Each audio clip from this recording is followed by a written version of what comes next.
Genetic engineering. This topic is raising a ton of questions within the scientific and social community. Is it ethical to genetically modify living things? What about humans specifically?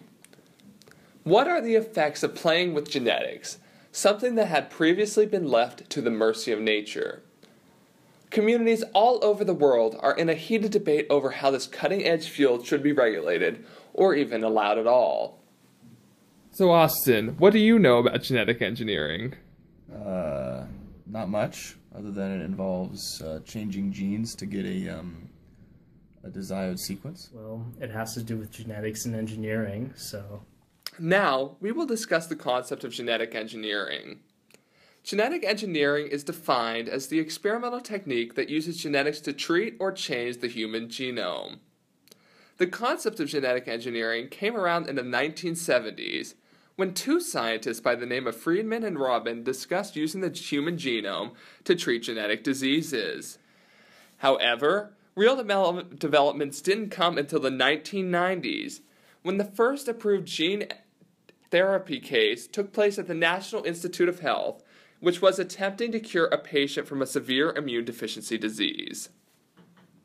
In 2004, scientists at the University of South Korea successfully cloned 16 human embryos to have the same genetic makeup as their mothers. Recently, scientists and researchers have been approaching the point where it would be scientifically possible and feasible to literally engineer a human baby to give it desirable human traits, such as super strength, high athleticism, or high intelligence. And this is where the controversy comes in. I think that if you are engineering the child that you want, what you're saying to that child is, I'm only going to love you if you have these qualities. And if for some reason they happen to lose those qualities somehow, then what do? You're not going to love them anymore because that's the child you created to love?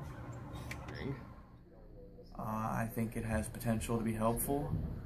I do think there's some problems with it that need to be worked out, but I think once it's further developed and all the bugs are fixed, it's good to go. I think genetic engineering is kind of freaky in that it gives the opportunity for someone to create their own product, as in they're just manufacturing a baby instead of actually creating it. I personally consider it a sort of a moral practice, just because our differences and our physical weaknesses and genetic weaknesses, I suppose, are what make us different and interesting. And it kind of frightens me a little bit. It makes me think of like 1984 Big Brothers stuff.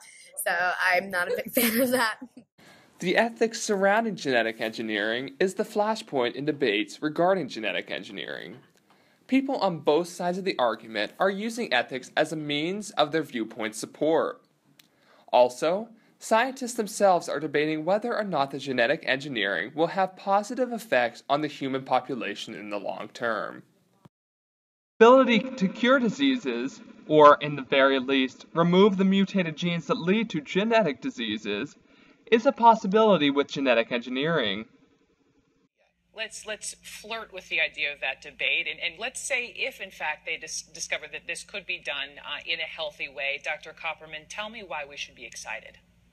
Oh, this is exciting to even begin the discussion about whether we can cure disease, about whether we can prevent disease, and in different ways that we could use modern medicine to help the health of our offspring.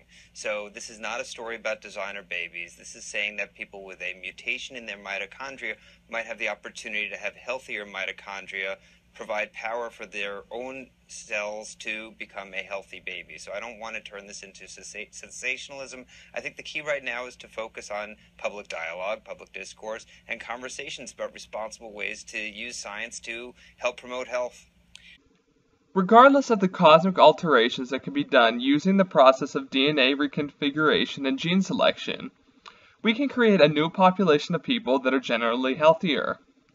By eliminating genes that are known to contribute to certain cancers, such as breast cancer being associated with the genes BRCA1 and BRCA2, we can eventually eliminate cancers that are found to be genetically passed along. Cancers are just one type of the disease that are preventable due to the reconfiguration of DNA. But if we can eliminate even the most basic genetic diseases, or create human DNA strands that can combat certain viruses and illnesses, shouldn't we do so? If we do not prevent a human life from ending prematurely in a painful way, when we could, it would be considered unethical. We now have the ability to save lives, so shouldn't we use the technology to do so? Genetic engineering may also assist women who cannot get pregnant on their own. Because of the new advances leading up to genetic engineering, people will soon be able to test embryos for certain traits, such as alcoholism or even the color of the embryo's hair.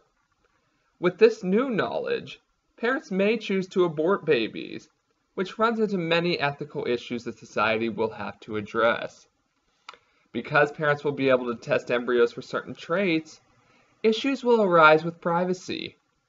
The new health information that is gained from this genetic testing about a predisposition for this disease must go on the child's health record. Health insurance companies will charge more for health care if they know a client is inclined to get a disease, even if the child never ends up getting the said disease. As the Willard preacher said, if you have the information about what traits your baby will have, will you only love your child with the traits that you want them to have? Scientists may be able to create a body, but can they actually create a soul? By implementing this, we are changing the entire human genome, and people will not have a choice in the matter. Also, will wealthier people have an unfair advantage because of this? Because genetic engineering costs a lot of money, wealthy people can choose to make designer babies. They can create children to be smarter, or taller, or stronger, and then they can have their child be better suited to the world. Will all men not be created equal anymore? In genetic engineering children by removing the genes that would eventually develop an unhealthy adult, we would be creating a new generation of healthier and stronger individuals. This next generation would not have as many instances of childhood cancers, as the genes that lead to these illnesses would be removed. In turn, the average lifespan would increase substantially. While not every parent's idea of the perfect child would include intelligence, generally speaking, the genes chosen for a child using this process would lead to more perfected talents. A generation where there was a lack of procrastination and an increase in logistic processing would lead to adults who could take leaps and bounds in the direction of the scientific discovery. We can see an immense increase in talent all across the board, from artistic talent to athletic talent. The future of mankind would look nothing like the population of today. We would have a society of humankind, version 2.0. Many people argue about the slippery slope that genetic engineering can cause.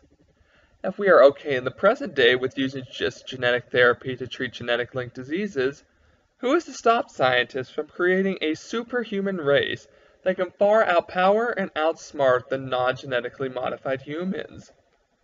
Also, sociologists argue that allowing large-scale genetic modification could lead to more bullying in schools, which could lead to the complete breakdown of our education system, both public and private. Children with parents that were able to afford the best genes could, theoretically, look down on children who are not genetically enhanced, and thus are not anywhere near perfect. From a scientific standpoint, altering the genetic pool may have major drawbacks. For example, there are several diseases seen in plants and animals that only affect the organism if certain genes are or are not present.